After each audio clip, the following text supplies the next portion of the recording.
Magandang umaga, ngayon po ay araw ng Huwebes, November 3, 2023. Update po muli sa lagay ng panahon.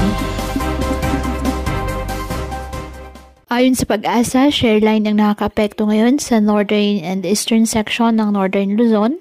Samantala, wala naman po tayong binabantayan na anumang sama ng panahon sa loob po ng ating PAR na maaaring makaapekto sa ating bansa. Mga localized thunderstorms din po ang nagpapaulan sa iba pang bahagi ng ating bansa.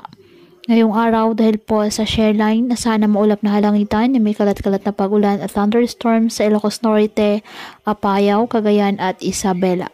Ang Batanes, apektado pa rin po ng amihan, kaya asahan din po dyan na maulap na halangitan na may mahihinang pag-ulan.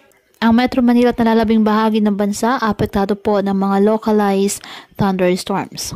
Kaya patuloy po na pinag-iingat ang ating mga kababayan sa banta po ng mga pagbaha or landslide, lalo na kapag may malalakas na ulan, at ugaliin po na magdala palagi ng payong o kahit anong panangga sa ulan kapag lalabas ng ating mga tahanan. At yan po muna ang update sa lagay ng panahon ngayong araw. Muli patuloy po tayo na mag-ingat at palaging tandaan, God loves you. Stay safe and God bless.